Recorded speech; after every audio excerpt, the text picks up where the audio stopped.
Here we have Nitsa sifting the flour.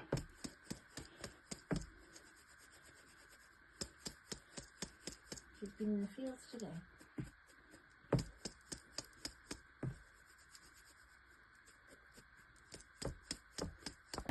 This is so authentic. I mean, where in the world, in today's age, are you going to find this kind of thing? Lisa's complaining because it's 7 o'clock in the morning and neither one of us look like we're going to the office, but we're doing something very important today, baking bread. And it's so wonderful to be with Nitsa and to do this with her.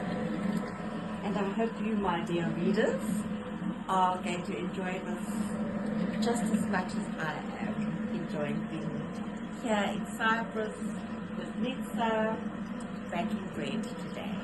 The dough, the yeast rather, has been incorporated into the water. Nitsa's just working it a little bit more. Nitsa's checking on the dough. When this dough is ready, she will take it out of here, shape it into loaves, and put it on this table over here, on these cloths, and it will stay, she'll cover it, and then it will rise a bit. Once it cracks, then she knows it's ready to go into the oven. And at this point I need to explain that the oven is outside. It's an outside oven. It will be prepared with okay, now we've come outside to the oven. It's an outside oven. I think this oven is many years old. Nitsa's mother and maybe even grandmother baked bread in this oven. So the kindling is in the oven, and shortly it will be lit, and this door in front here will be put on the oven, and it will be prepared to the correct heat to bake the bread, and the loaves will go in there and bake for the required time. And this is really something unusual and wonderful to be part of, because we are so used to bread being baked in a shop, in a bakery, and not like this in rural Cyprus. So this is such a gift for all of us.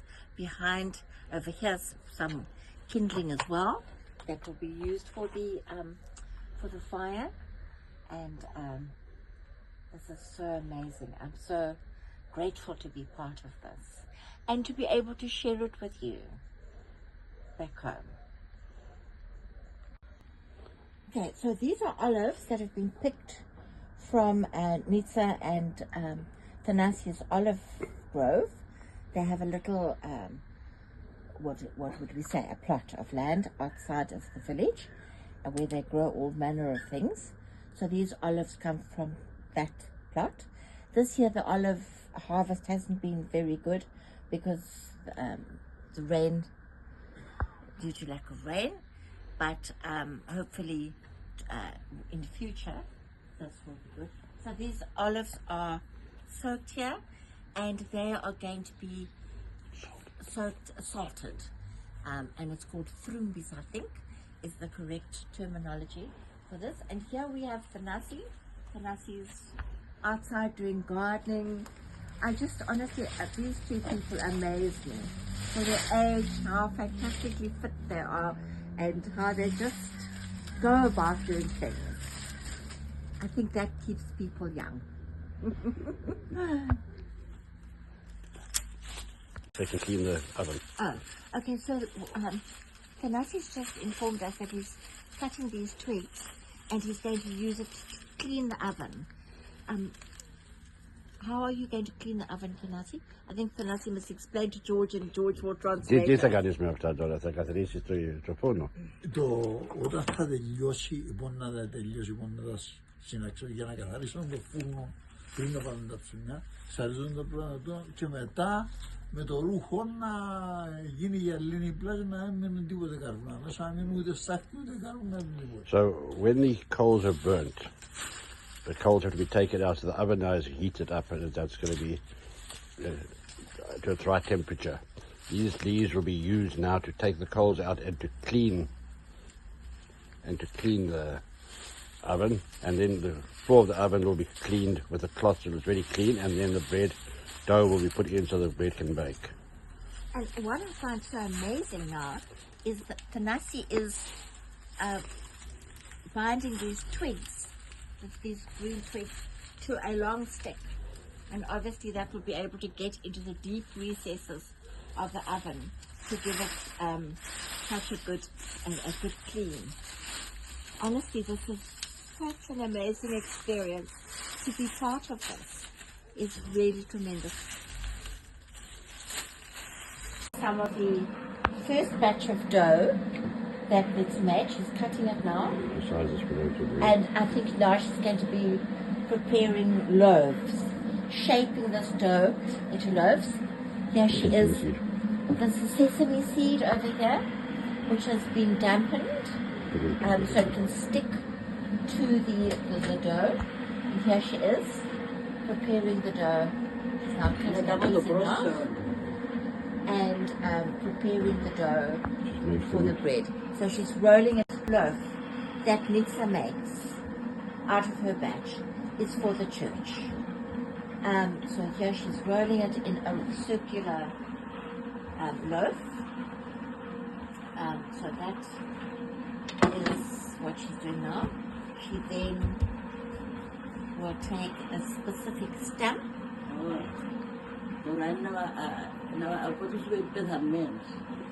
She's making Holes. This is in memory of the people who have passed away. Yes.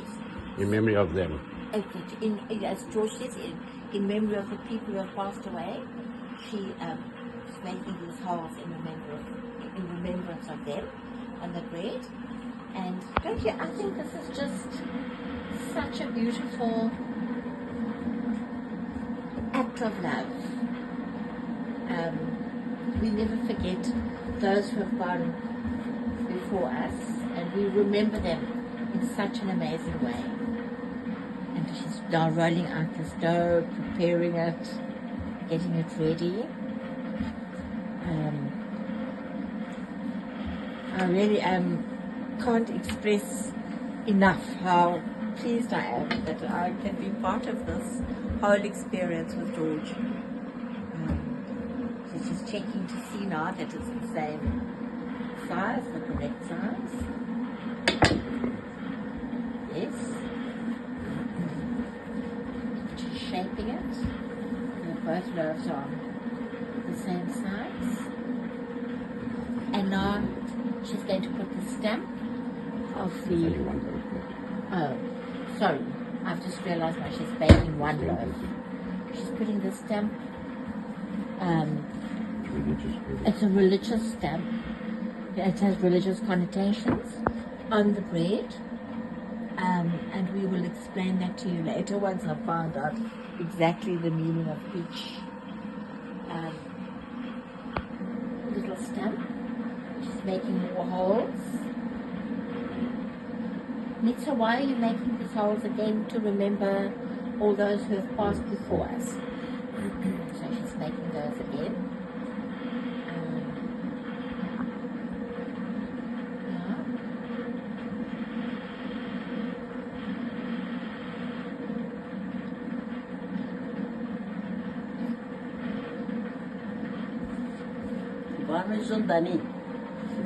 The top is for the living. So the top holes are for us, the living. We are who are still alive, that we may be blessed and we may have many years of blessings. Now it's going to the table. Place it on the table where it will start rising, and as you can see, it's already started to rise. The centerpiece, the stamp, seems to have got a bit bigger, but this is really amazing to be part of this. I keep saying this, I know. This will eventually become.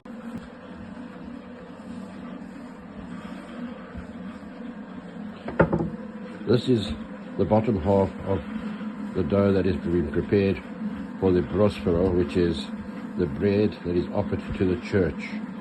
The holes represent the people that have passed away.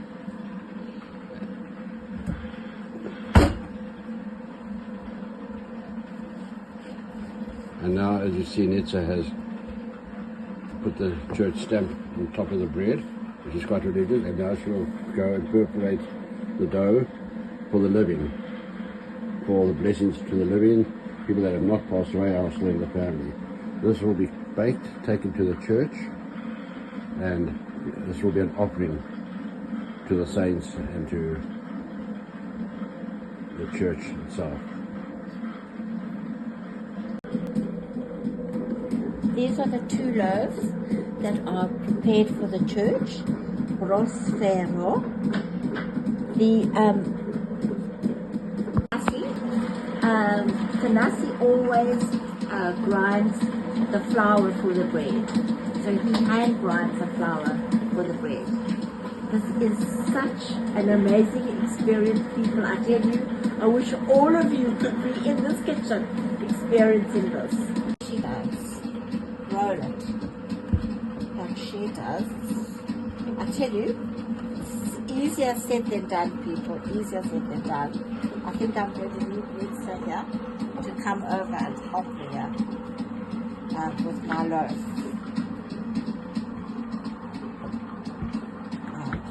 Is part of the dough that has been left, and this will be now kept, and it will be kept in the freezer or the fridge, and will be used next time. This will now become, as I say in the Greek, rosrimi, which is the starter of the process of the next batch. In effect, it becomes now live yeast. So over a period, this now will become the yeast, which will actually now restart the process for the next batch of bread when it's next done. Okay, so now the loaves are all lined up, and Nitsa is cleaning the spatula, huge big spatula. Now here's the first loaf going into the oven, and it gets taken right to the back of the oven. Placed right to the back. And so each loaf will be placed in the oven until every loaf is in the oven, and it will start baking. Absolutely amazing.